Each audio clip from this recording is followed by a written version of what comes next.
بسم اللہ الرحمن الرحیم باب ما یقول اذا اذن المؤذن۔ اس باب کے اندر امام ترمذی رحمۃ اللہ علیہ اذان کے جواب دینے کے طریقے کو بیان کر رہے ہیں کہ اذان جب ہو رہی ہو تو اس کا جواب کس طرح دینا ہے۔ اب یہ بات پیچھے کسی باب کے اندر میں نے عرض بھی کی تھی کہ اذان کی 5 سنتیں ہیں۔ اذان کی 5 سنتیں ہیں۔ نمبر 1، مؤذن قول مثل ما یقول المؤذن، کہو جو مؤذن کہتا ہے۔ کیا مطلب کہ مؤذن جب جملہ کلمہ کہہ کے خاموش ہو جائے تو اسی کلمے کو آپ نے دہرانا ہے۔ مثلا وہ کہتے اللہ اکبر اللہ اکبر، خاموش ہو گیا، آپ اس میں کہہ دو اللہ اکبر اللہ اکبر۔ تو پہلی سنت امام ترمذی نے اس پہ یہ باب باندھا ہے، اس کی یہ ہے، اور پوری اذان میں یوں ہی کہے۔ اور یہ اذان کا جواب دینا مرد اور عورت پر، چاہے وہ پاکی کی حالت میں ہو چاہے ناپاکی کی حالت میں ہو، یہ اذان کا جواب دینا مسنون ہے، چاہے وہ پاک ہو آدمی یا ناپاک ہو، جواب دینا ہے۔ الا یہ کہ کوئی آپ اذان سے پہلے بیت الخلاء میں گئے ہوئے ہیں، بیت الخلاء میں بیٹھے ہیں تو اس موقع پہ نہیں۔ ویسے اگر آپ ایسی کسی جگہ میں نہیں بیٹھے، گندی جگہ میں، اور آپ ناپاک بھی ہیں، تب بھی اذان کا جواب دینا آپ کے لیے مسنون ہے۔ دوسری یہاں پر ایک خرابی ہے، وہ بھی یاد رکھ لیں کہ ہمارے عوام تو عوام، اللہ معاف فرمائے خواص بھی اس میں مبتلا ہیں، اور یہ چیزیں میں نے خود دیکھی ہیں کہ جب اذان ہو رہی ہو اس میں تو اکثر لوگ جب اشہد ان محمد الرسول آتا ہے تو اب لوگ جو ہے نا درود پڑھتے ہیں، حالانکہ یہ درود کا مقام نہیں ہے، درود کا مقام نہیں ہے۔ ایک دوسری، جب اقامت بھی ہو رہی ہو تو ہم نے خود سنا ہے اماموں سے مصلی پہ کھڑے ہو کر اقامت کے اندر بھی جب اشہد ان محمد الرسول اللہ پڑھتا ہے مکبر، تو امام صاحب بھی کہتے ہیں صلی اللہ علیہ وسلم، حالانکہ یہ دونوں جگہ درود پڑھنے کی نہیں ہے، یہ دونوں جگہ درود پڑھنے کی نہیں ہے۔ کیوں نہیں ہے؟ خود اللہ کے نبی نے فرمایا قولوا مثل ما یقول المؤذن، قولوا مثل ما یقول المؤذن، جو مؤذن کہتا ہے وہ کہو۔ اچھا جی، تو اب یہ تو کلمات کے، جو اذان کے کلمات کے جواب دینے کا طریقہ یہی ہوگا کہ مؤذن جب خاموش ہوگا آپ اس کے کلمات کو دہرائیں گے، ٹھیک ہے۔ اس پہ امام ترمذی رحمۃ اللہ علیہ نے اس باب کو باندھا ہے۔ دوسری سنت ہم نے آپ کو، اور دوسرا ہم نے آپ کو طریقہ یہ بتایا کہ یہ جو رواج ہے عوام اور خواص میں، اس کو تبدیل کریں کہ یہ دونوں مقام درود پڑھنے کے نہیں ہیں۔ اب ایک آدمی کہتے ہیں کہ جی استاد جی پڑھ لے تو کیا، یہ کوئی جواب نہیں ہے، اور نہ یہ کوئی علمی بحث ہے، یہ کوئی علمی بحث نہیں ہے کہ استاد جی کوئی پڑھ لے تو کیا ہے، یہ کوئی بحث ہے؟ جب اللہ کے نبی نے نہیں کہا، جب اللہ کے نبی نے کہا قولوا مثل ما یقول المؤذن، جو مؤذن کہتا وہی کہو۔ اب یہ کہتے ہیں میں درود آگے پیچھے نہیں پڑھنا، آگے پیچھے درود نہیں پڑھنا، یہاں پر آگے چھنج ڈال لینی ہے، یہ غلط بات ہے۔ جب اللہ کے نبی نے ایک محل نہیں بیان کیا، صحابہ سے ایک چیز ثابت نہیں ہے، ہم ان سے زیادہ ثواب والے، وہ تو سابقون بالخیرات تھے، جس کو اللہ جل شانہ نے سابقون بالخیرات کہا، نیکیوں کی طرف بڑھنے والے۔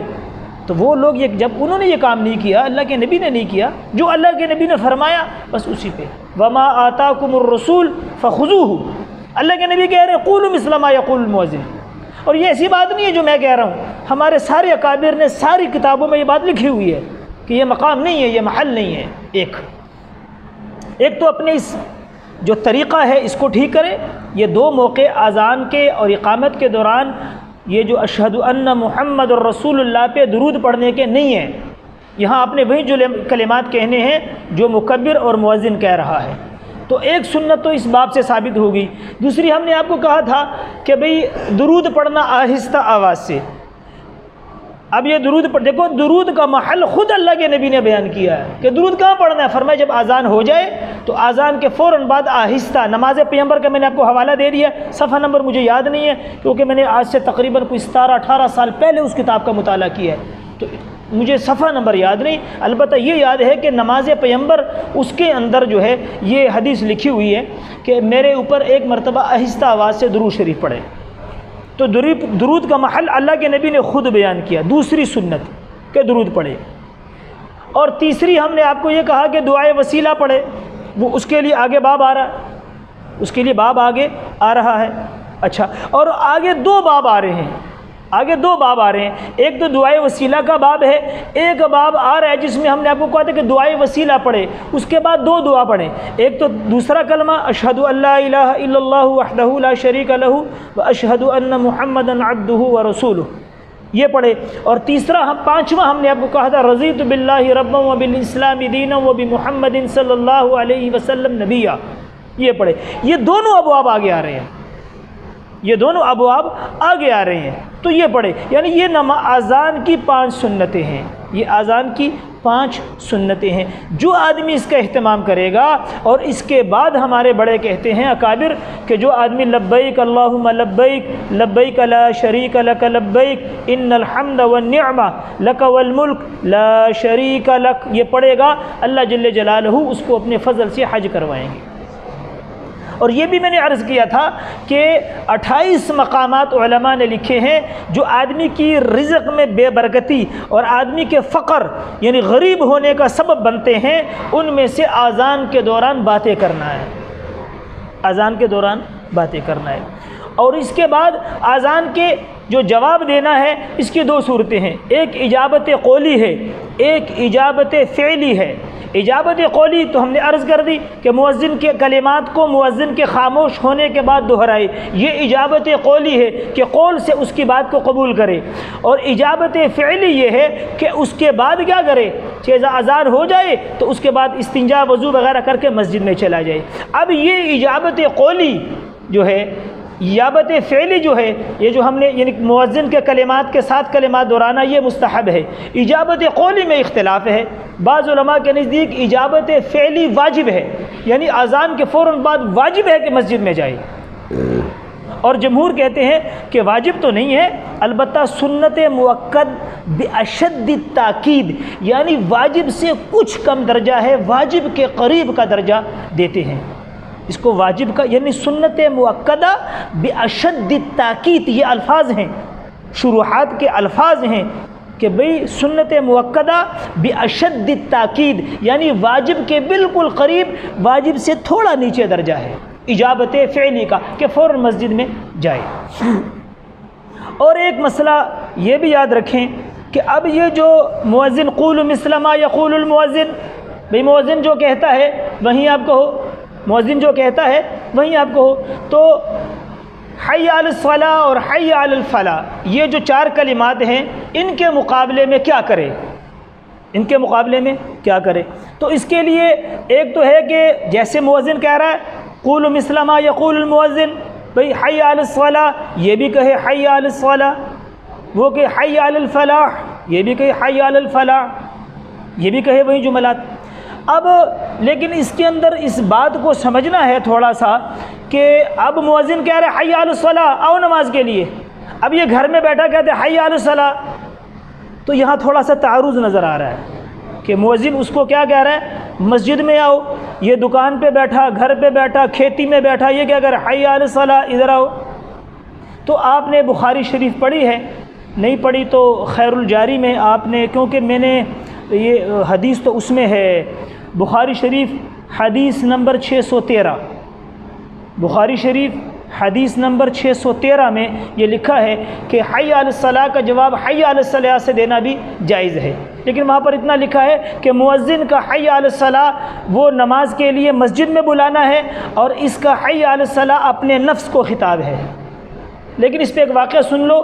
اس سے آپ کا یہ مسئلہ اور واضح ہو جائے گا، جو شاید خیر الجاری میں صوفی سرور صاحب رحمۃ اللہ علیہ نے لکھا ہو، لیکن میں نے خود ان کی زبانی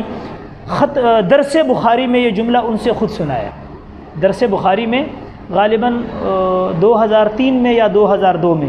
2002-03 میں ہم کسی کام سے گئے تھے، تو میں اور حافظ صاحب تو درس بخاری ہو رہا تھا، اس میں ہم نے برکت کے لیے شرکت کی، ہمارا تو ثانیہ تھا وہ سال، تو یہ جملہ میں نے خود ان کی زبانی سنا ہے۔ وہ فرما رہے تھے کہ ایک آدمی بیٹھا ہوا ہے، اور وہ بیٹھا ہوا کیا کہہ رہا ہے، نہ میں تیرا بندہ نہ تو میرا خدا، نہ میں تیرا بندہ نہ تو میرا خدا، یہ جملہ کہہ رہا ہے۔ اب ایک آدمی آیا، اس نے کہا اوئے اتنا بڑا شرک، یہ کہہ رہا ہے نہ میں تیرا بندہ نہ تو میرا خدا، پکڑا بادشاہ کے پاس لے گیا۔ اب بادشاہ سے کہا بادشاہ سلامت، یہ بات کہہ رہا تھا، میں اس کو پکڑ کے لے آیا ہوں۔ بادشاہ اس وقت کے ہماری اس زمانے کے بادشاہوں کی طرح نہیں تھے، یہ تو صرف خالی با اور شاہ ہیں اور کچھ نہیں ہے بیچارے۔ وہ اس زمانے کے بادشاہ جو تھے، جو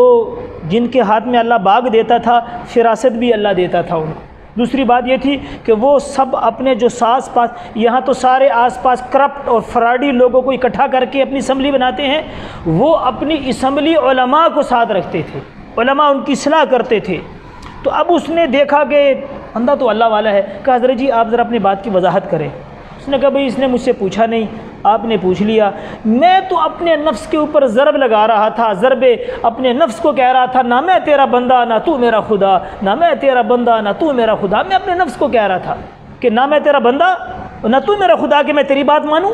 میں تو اللہ کا بندہ ہوں، اللہ کی بات مانوں گا، اور اللہ میرے خدا ہیں، میں اللہ کی بات مانوں گا، نفس کو کہہ رہا تھا۔ تو اب اس کی مثال آپ کو سمجھنا آسان ہوگی کہ مؤذن کہتا ہے حی علی الصلاۃ، آؤ مسجد کی طرف، یہ گھر میں بیٹھ کے، دکان میں بیٹھ کے، کھیتی میں بیٹھ کے حی علی الصلاۃ، جاؤ نماز کے لیے، یہ اپنے نفس کو کہتا ہے جاؤ نماز کے لیے۔ بات سمجھ میں آ گئی؟ اور حی علی الصلاۃ اور حی علی الفلاح، اس کی جگہ پہ آپ لا حول ولا قوت الا باللہ یہ بھی کہہ سکتے ہیں، اور کہتے ہیں جو آدمی یہ جملہ کہتا ہے لا حول ولا قوت الا باللہ کہ نیکی کی طاقت نہیں دے سکتا اور برائی سے نہیں کوئی بچا سکتا مگر اللہ جل جلالہ کی ذات، تو فرمایا کہ یہ آدمی اللہ پہ بھروسہ کرتا ہے کہ جی میں اپنی طاقت سے، میں نماز پڑھنے نہیں جا سکتا اپنی طاقت سے جب تک اللہ مجھے توفیق نہ دیں۔ تو گویا کہ یہ بندہ اللہ پہ بھروسہ کرتا ہے، اور جو آدمی اللہ پہ بھروسہ کرتا ہے فَمَن يَتَوَكَّلْ عَلَى اللَّهِ فَهُوَ حَسْبُهُ، تو بھی اللہ اس کے لیے کافی ہو جاتے ہیں۔ اور اللہ نے قرآن میں کئی جگہ فرمایا ہے کہ ایمان والوں کو چاہیے کہ میرے اوپر بھروسہ کرے۔ تو یہ اذان کا جو خلاصہ ہے یہ آپ کے سامنے عرض ہو گیا کہ اذان کا جواب کس طرح دینا ہے، اور اگلے دو باب بھی ہیں وہ بھی حل ہو گئے کہ اگلے دو بابوں میں ایک میں دعائے وسیلہ ہے اور ایک میں وہ دعا ہے، اس پہ انشاءاللہ تھوڑی سی بحث ہے وہ ادھر کر لیں گے انشاءاللہ۔